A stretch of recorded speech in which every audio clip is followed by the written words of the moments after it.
Hello and welcome to episode 274 of Better Than Before Breast Cancer with the Breast Cancer Recovery Coach. That's me, Laura Lummer, and I'm thrilled that you're here with me today, as I'm always thrilled. I want to just thank you so much for coming back to the show, for supporting this show, and for sharing this show. It's interesting. I've not only recently heard from some new listeners some great feedback about finding the podcast and what they've heard on the podcast. But I've also had some loved ones of survivors reaching out to me recently who have found the podcast. And they have found that the information here on this podcast is helping them to better support themselves and their survivors as they're going through this process. And all of you who are out there listening to it, sharing it, telling people about this show, I have you to thank, and they have you to thank. This is a really special community and one that I know we have this instant bond when we hear somebody gets a breast cancer diagnosis or someone in their life has had a breast cancer diagnosis.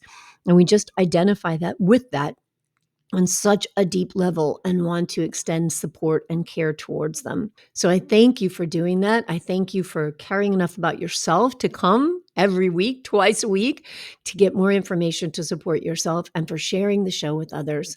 And for those of you who have been leaving ratings and reviews for the show, thank you, thank you, thank you so much for taking the time to do that.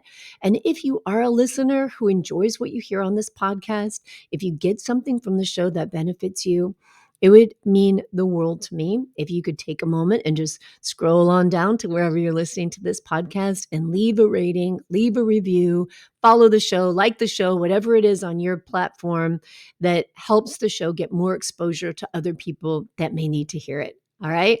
I've got big goals to expand this show for 2024, and I can't do it without you. So I appreciate you coming and I appreciate your support. Thank you so much.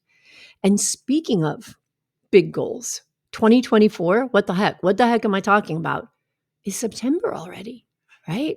So it's September, and I'm planning the fourth quarter of the year, planning all the things personally and professionally that I'm going to be doing October, November, December. Can you believe that? It's so wild. But here we are. And when it comes to this part of the year, I always start thinking about how it's important to approach the end of the year with intention, because this is the season, right? Kids go back to school, holidays start to come up, travel plans, relatives, extra expenses. And a lot of times the wheels come off of our life. Now, this is really obvious when it comes to the end of the year, but sometimes this is what's happening throughout the year. It's what's happening throughout our life. We're just kind of being like when I used to surf, they would call it in the washing machine, right? You get thrown down on the wave and the wave just keeps turning you around, turning you around, turning you around. And sometimes that's what life feels like. It feels like things just are coming at you and you got the big shield up and you're just trying to defend, right? Defend this one, defend this one. We're like Wonder Woman with the big gold bracelets going, poo, poo, wrist, trying to deflect everything that's coming our way. And I hear this a lot in the language that's used when I'm coaching my clients.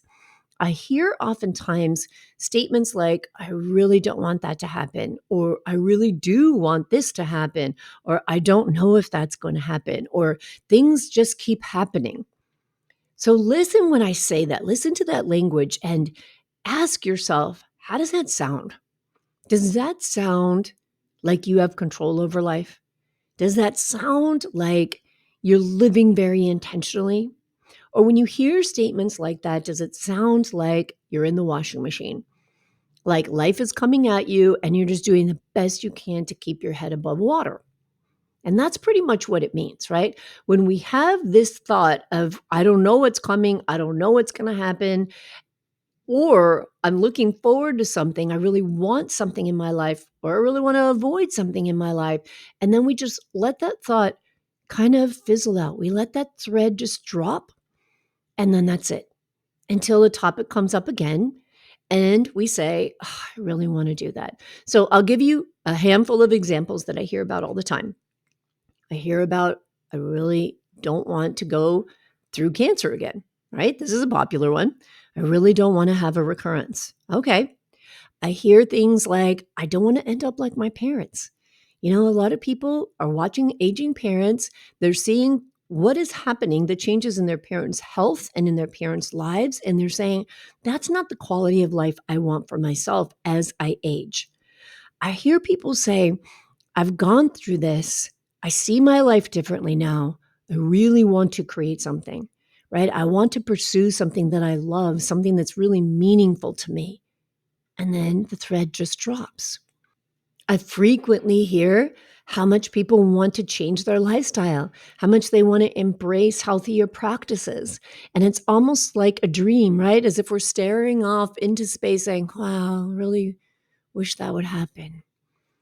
And it doesn't happen because life doesn't happen automatically creating things without you having two very important pieces. One, clarity, and two, intention. There's this big gap between sitting here saying, this is what I want from my life, or this is what I don't want from my life, and then making it happen. We have to approach these things and stop and hear ourselves when we're using that language and ask ourselves, ooh, I don't want that to happen in my life. What power do I have over avoiding that? Right? If we're talking about a cancer recurrence, if we're talking about watching people with a lifestyle or quality of life that we don't want to find ourselves in, what power do we have over that right now? What steps can you take right now to do anything within your power to avoid life going that way? What steps can you take right now that's within your power that are small little steps to create something new that you want in your life? Well, I'll tell you what I see often, and a few things that I want to address here on this show are the reasons why people don't plan their future, why we don't look at this upcoming end of the year and say, okay, you know what? This time when the holidays come around, the wheels are not coming off. I'm not going to gain 10, 15, 20 pounds over Thanksgiving and the holidays. And in the new year, have to try to get back to the gym, have to try to lose everything that I gained. I'm not going to look at this and say, well, we'll see what happens when I go to all the parties. We'll see what happens when the schedule gets busy and I stop taking care of myself. We'll see what happens when everybody needs stuff from me and I just don't feed myself the way I know I'm supposed to. The reason that we do that is we're just not engaging the power of our mind, the power of planning purposefully, planning our life. Now, planning, oftentimes people are going to freak out, right? That planning, it sounds boring, it sounds restrictive. But what I'm talking about is intention, is really infusing your life with intention and noticing that if the language you have and the mentality that you're approaching life with is one of, let's just see what happens to me, then you're going to continue to feel like you're in a washing machine. And what happens when you have that feeling? What happens when you feel like Wonder Woman with her big gold bands trying to fend off everything that's coming at you? Is you have a tremendous amount of stress going on in your body, right? It's constant, this constant fight or flight, stress, high cortisol levels, inflammation, poor sleep habits, poor digestion. It affects everything. But when we stop and we hear ourselves say, wow, you know what? That's something I really don't want to happen in my life. I don't want the wheels to come off of how I take care of myself when more things get on my schedule, when work gets busy, when there are many activities for the family, when there are more social engagements on the calendar than I'm typically used to. I don't want my self-care to fall by the wayside. Awesome. What a great awareness. So the next question is, what are you going to do about it? Right? What do you want your life to look like? And this is the first step, clarity. Clarity is so important and so overlooked. And what I see oftentimes is that we'll look at life and say, well, this is how I want it to look because that's what people say I should do. And that's not clarity, right? Because that's not coming from you. Maybe if people say, oh, you're supposed to be living this vegan lifestyle and hiking in the hills every weekend for 6 hours at a time, and you think, man, that sounds horrible to me. That is not a life I want to live, but I guess I should. That's what they say is healthy for me. That's not clarity, right? Clarity is sitting with yourself and really asking yourself, what do I want? What is meaningful to me? What is worth the investment of my time and my energy to create for myself? And when I say create for myself, that applies to even if we're avoiding, right? If we're saying, I want to avoid that happening in my life, if I want to avoid having a poor quality of life, not being able to be physically active or anything of that nature in my older years, then I need to get clarity on what I do want. Realistic clarity, right? I need to be able to say, when I'm 50, 60, 70, 80, this is what I want. And then I can start taking steps towards creating that and supporting that now. There was a book that I read not that long ago by Peter Attia, and it's called Outlive. And as I'm saying this out loud about looking forward intentionally, it's reminding me of a whole part of his book where he talks about what we need to do now in order to be able to live the life we want to live in the future. It's really, really fascinating. It's a great book. I highly recommend it. In fact, I'll link to it in the show notes for this podcast. But coming back to living that life with clarity, how often do you stop and think about what you really want? I'll share a funny story with you, or a cute story. I was coaching a 14-year-old girl the other day. I have a friend, and she asked me to do some coaching with her daughter. And when her daughter and I were talking, she was sharing with me some social things that she wanted to achieve, right? She said to me, well, I need some help with my love life. And she wanted to talk about what that meant to her. And as we were talking about it, I asked her, tell me how much energy you put into creating the life that you want for yourself and the future that you want, because she had described to me her ideas of how she wanted to live when she got out of school and what she wanted to accomplish. And I asked her, tell me how much energy you're putting into that versus how much energy you're putting into how you want to make other people feel about you. And she sat there and she thought about it, and she's a smart kid. And she said, I think it's about 60-40. I think about 60% of my energy goes into thinking about what I want other people to think about me. Yeah. And I thought, this is a really smart kid with a lot of awareness. What about you? How much time and energy and effort do you put into what you're creating for yourself, what you want to create for yourself, versus the amount of time and energy you put in to other people's needs, other people's thoughts, other people's plans? How much clarity do you have on what you want for yourself? A lot of times I'll be coaching someone and they'll vaguely say, I want to feel better. I want to be happier. I want to be at peace. And when I ask, well, what does that mean? What does that look like? What is happiness? What is peace? Describe that to me in your life, because peace for me is going to be different than peace for you, right? It depends on our life experience and our desires. And when I'll ask a client that, more often than not, they don't have clarity. They can't say it to me with detail. This is what that means. This is how I want to feel. Oftentimes I'll ask people, describe to me your perfect day. What would be your perfect day? And I hear, I don't know. I've never really thought about that. So when we hear ourselves use this language of, I want this in my life, or I don't want that in my life, or I want to avoid this in my life, do we know what we do want? What do we want to create? That clarity is so important. And that's some great homework for you. Really think about, how do you want the rest of this year to look? How do you want to go in to the fall and to the winter this year? What do you want to create for yourself? How do you want your experiences to look? And how will you take care of yourself while all this is happening? While life is going on, while holidays are coming up, while seasons are changing, how are you going to take care of yourself and be very purposeful in that planning? Number one thing is clarity.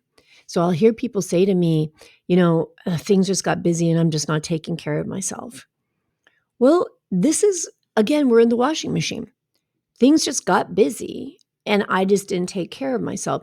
And so it sounds like we have no power there. But the truth of that is, life just doesn't get busy. If we allow our self care, if we allow what we want to create for ourselves to fall off the calendar, to fall out of the chain of priorities, we're making a choice. When we say things get busy, life got busy, what does that mean? I'm going to offer you a couple of things. One, it means that you didn't honor your healthy boundaries. Maybe you didn't even look at your healthy boundaries and say, here's the time I have, here's the time I need for me and for what I'm creating for myself, and here's what fits in. So when we're not purposeful in that, when people approach us with extra projects and extra demands or extra invitations, and we just want to do it all, are we putting energy into what we want to create for ourselves? Or are we putting energy into the way we want other people to feel about us? This is an important thing to consider.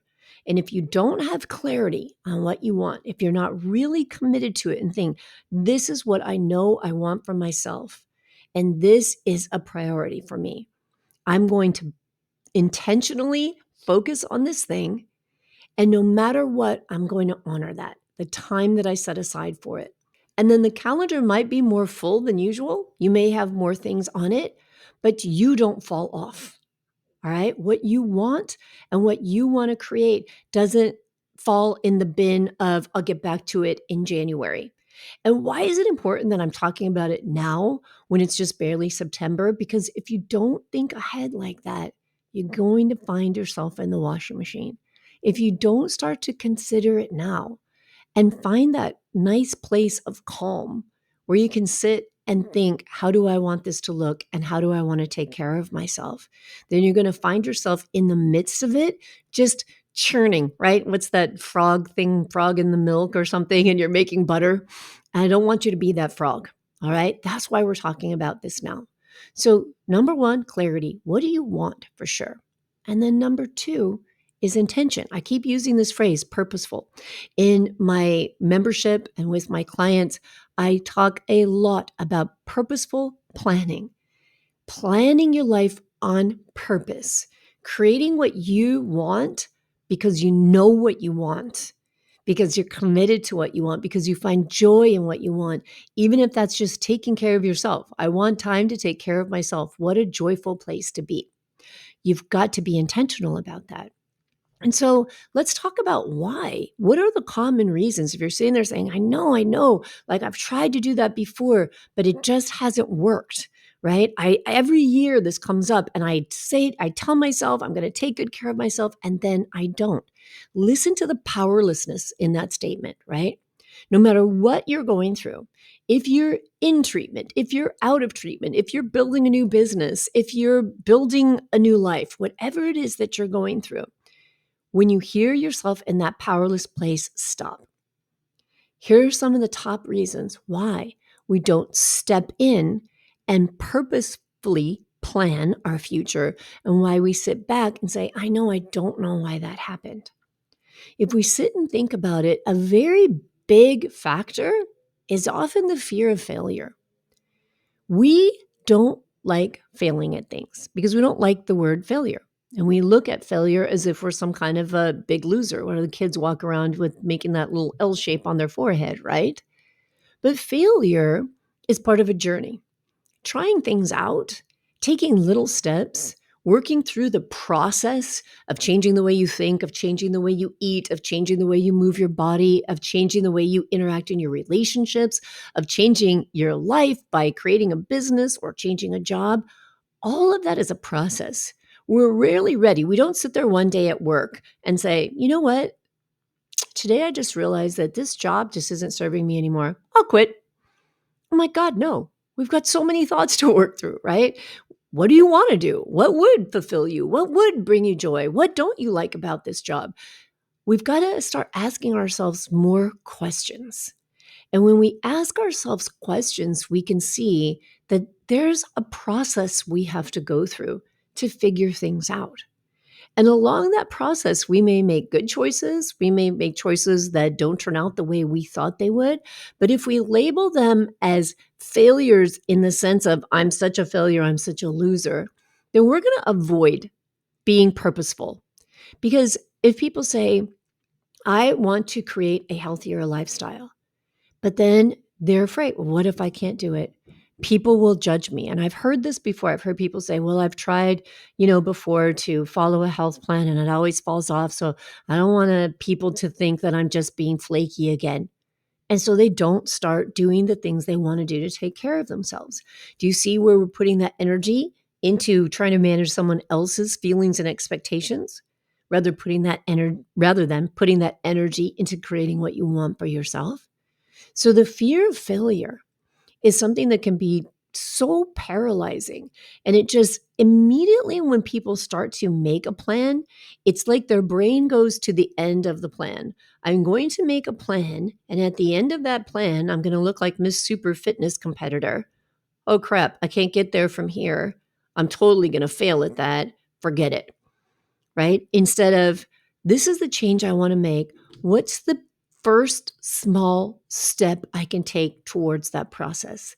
And I would suggest that the first small step is always going to be getting clear on what it is that you want, right? And then little tiny steps.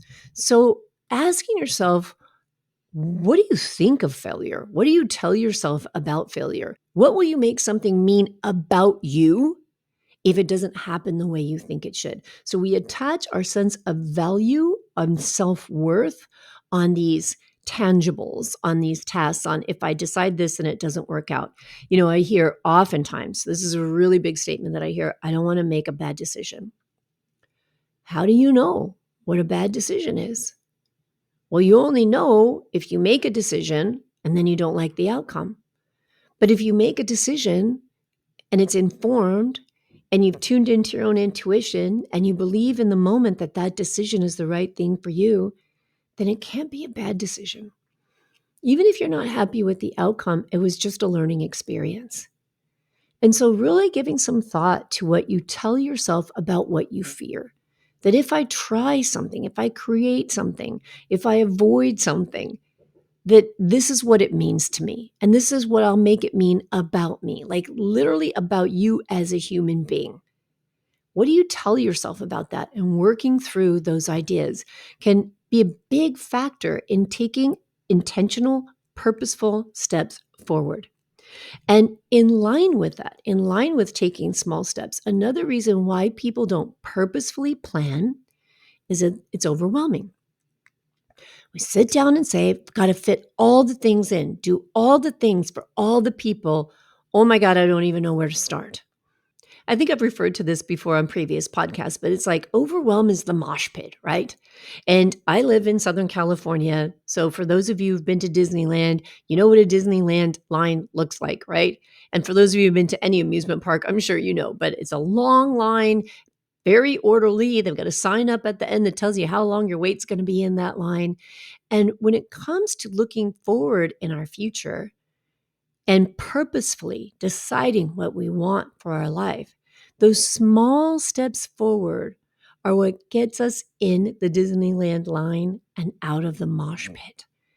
When I work with people on the tool called the model, we have 5 lines in the model, and we'll look at circumstances, and we'll look at thoughts, feelings, actions, and the results that are created in your life from that thought. And I'll ask someone, let's look at the circumstance. And let's say the circumstance is, I don't eat any vegetables on a daily basis. Let's say that that's a fact. And I'll ask someone, what's your thought about that? Now, what I want to hear is one thought, right? But it's so hard to get the brain to offer one thought. So maybe one thought would be, I want to change that because I believe it would be better for my health. But instead, the brain goes into a story. Well, but I've tried and it hasn't worked, and I don't like these vegetables, and I've got these people living in my house and they don't want that and they don't want this. And our brain defaults to overwhelm. It wants to bring in all the thoughts, all the reasons, all the problems. And we've got to be able to sort through that. We've got to be able to narrow the scope of our thinking so that when we notice, wow, I'm thinking about making this small change, and I feel so overwhelmed because this small change could mean these 500 different things might come into play. Then we just want to pick one of them at a time. We want to ask ourselves, is this thing that I'm finding overwhelming necessary? Is it true? Is it important? Do I have to do it? We want to slowly work through so we could look at something like, let's say, the last quarter of the year, the holiday quarter of the year, and say, you know what? My intention is not to be overwhelmed. I'm going to go into this deliberately not to be overwhelmed because I am going to be very clear on how I take care of myself for this next 90 days, right? Beautiful plan. So then we take one step at a time. What's the first thing you need to do?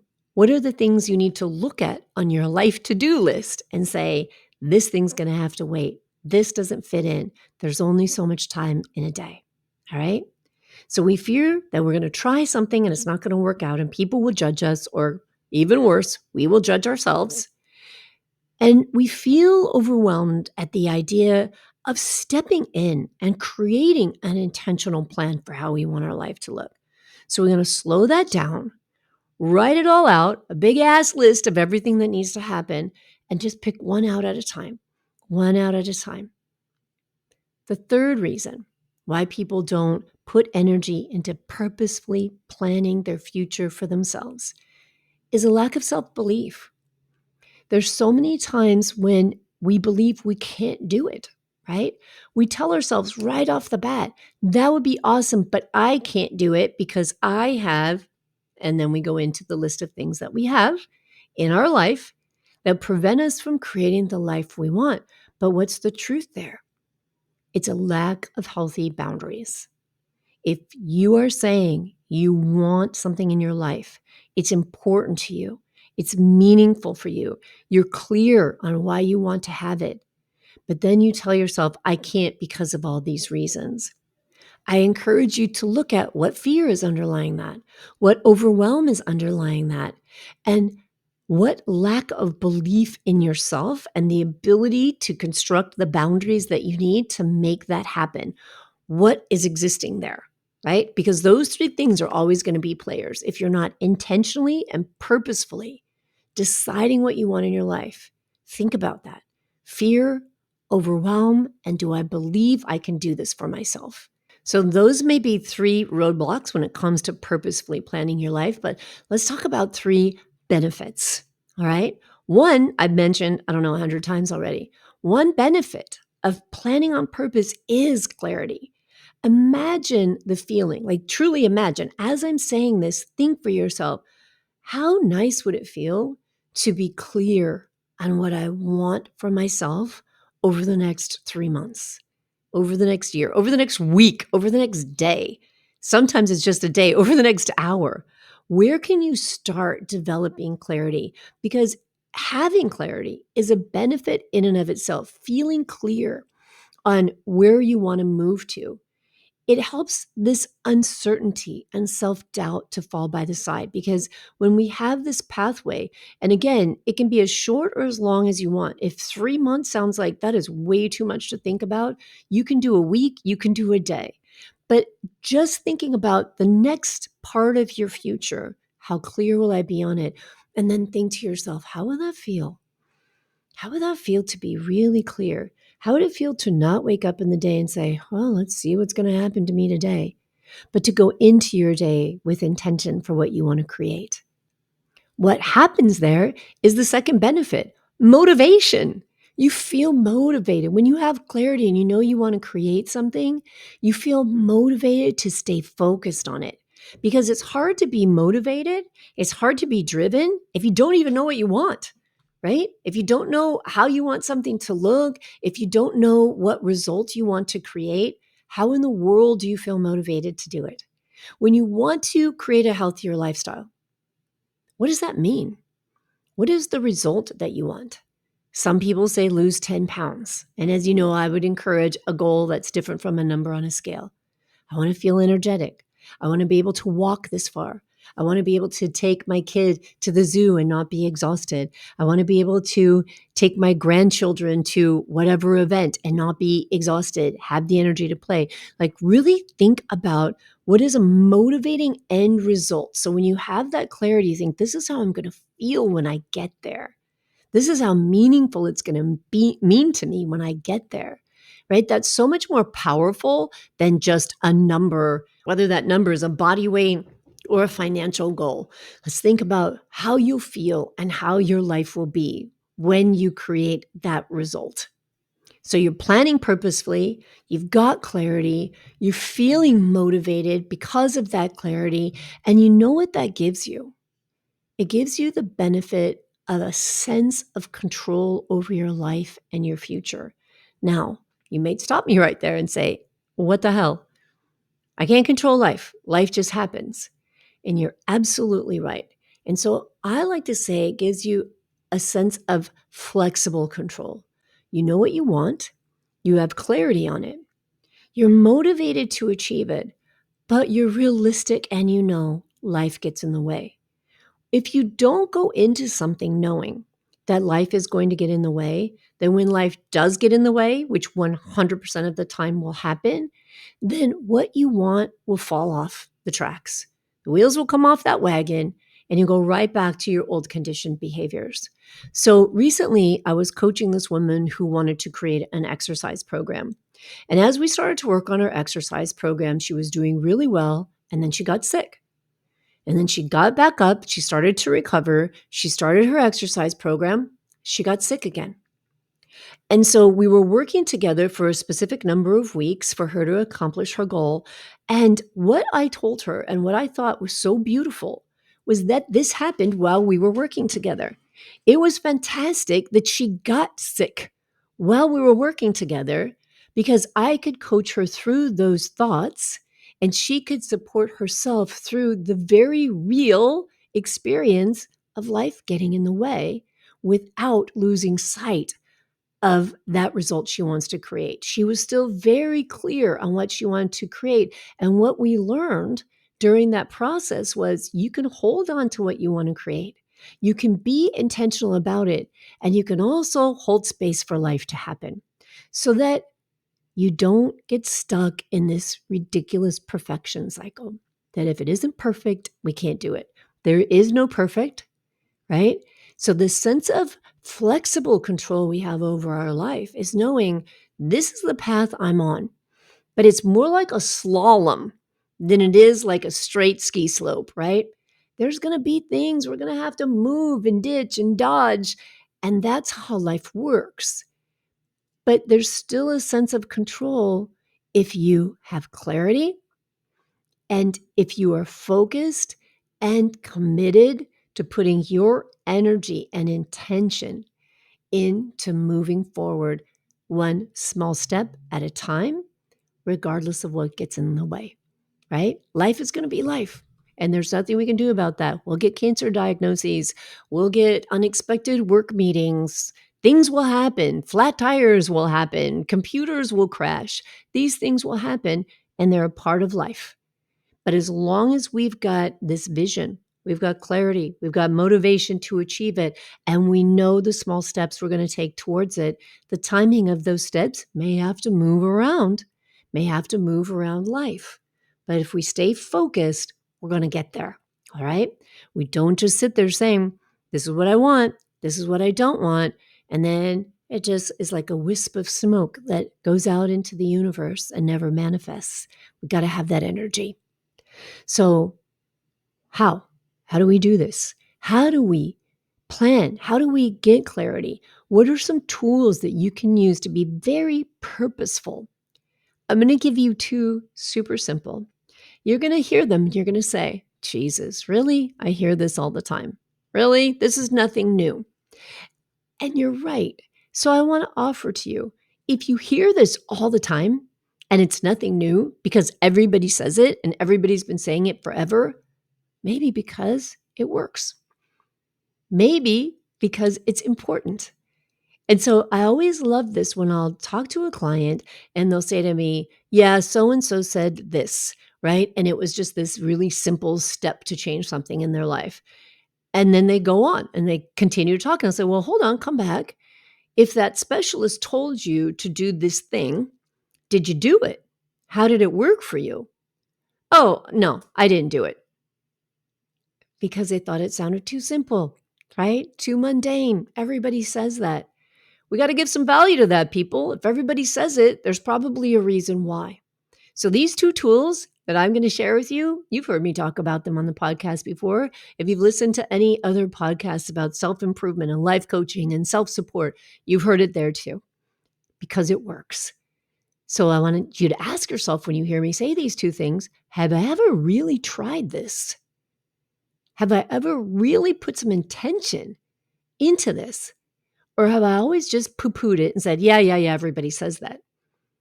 If you have tried it, how long did you try it? And did you see results?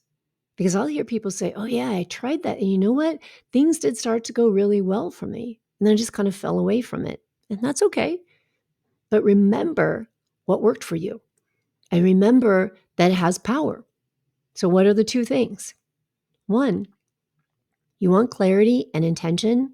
Create a vision. Make a vision board for yourself. Cut pictures out of a magazine. Take pictures yourself. Go into Canva or some other graphics design thing that you'll find on the internet and create something for yourself that you can look at and you can say, this is what I want. Even if it's just a board full of people relaxing on a beach because the one thing you want in your life is calm. This board reminds your brain, that's what I'm creating. I want to look at it every day. I want to see this is what I want in my life, and I want to put intention and energy into it. I want to keep it so clear that every day I can ask myself, are the choices I'm making today getting me closer to that vision I've created for myself? Are the choices I'm making now, are the boundaries I'm creating, honoring or not honoring, getting me closer to being calm? And if they're not, awesome. You're aware. You've got some work you can do there, right? So a vision board is invaluable. It's not just some hippy dippy stuff. So make use of this valuable tool and give it a chance, right? I'm offering you to have this clear, beautiful, intentionally planned end of the year. And you got the whole month of September to try to start to figure out the process of how you get there. Or whenever you come back and listen to this podcast, give yourself a starting point and say, let me start this process. Let me start creating the vision for what I want for the upcoming months. All right. What's the second thing? Oh man, journal. So simple. So simple and yet so hard for us to do consistently. What is the benefit in journaling? Again, we're training our brain. This is the purpose of these exercise, people. You want to create something in your life, you got to tell your brain it can happen. You got to teach your brain it can happen. You've got to convince your brain it can happen. And you do that by showing it, by writing it, writing something in the present tense. I am someone who lives a healthy lifestyle, right? That's teaching your brain. That's taking the next step towards change. I am someone who has healthy boundaries. I am someone who takes care of my finances on time. I am someone who has rich, loving relationships, right? When you journal and you write those goals and you write those visions for yourself, you're teaching your brain to create this for yourself.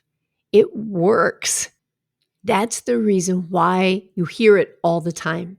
So the question isn't, oh, brother, am I really going to do that or not? But the question is, have you tried it? Have you tried to create a vision for yourself? Have you tried to write your goals and your visions down on a daily basis for weeks at a time, for months at a time? Have you put energy, focused energy into creating what you want? If you don't have what you want in your life, if you're not living the way you want, I'm going to suggest that you haven't, because that big gap in between what I say I want and what I'm creating is just tossing and turning like a washing machine.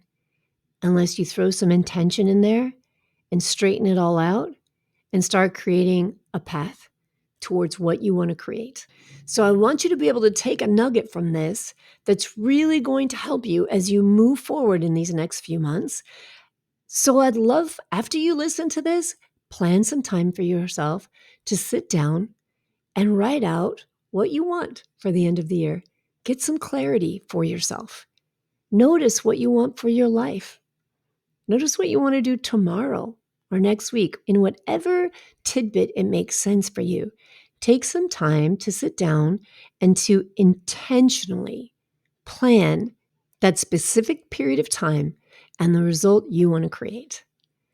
All right, my friends, I hope that helps. And I have an excellent program. If you need help with this, I have a program on my website. It's called Becoming You 2.0. Because when we go through a breast cancer diagnosis, even when we go through the stages of life, we recreate and reinvent ourselves all the time.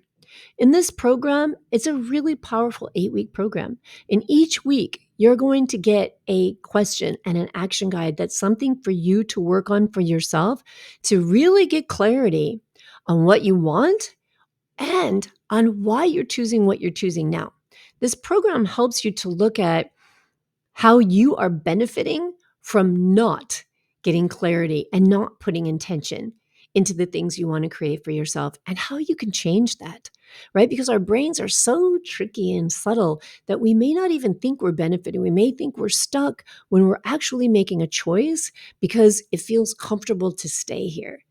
And so this program walks you through looking at these thoughts that keep you where you are in your life and how to change those into thoughts and into a plan that really creates that 2.0 version of your life that your heart wants more than anything. All right. You can find that on my website, thebreastcancerrecoverycoach.com. Just click on programs and coaching up at the top and dig in and be really intentional on who you want to be and the life you want to live. We've got a second chance, or maybe just our only chance. Don't let it slip by. Take care, and I'll talk to you again soon.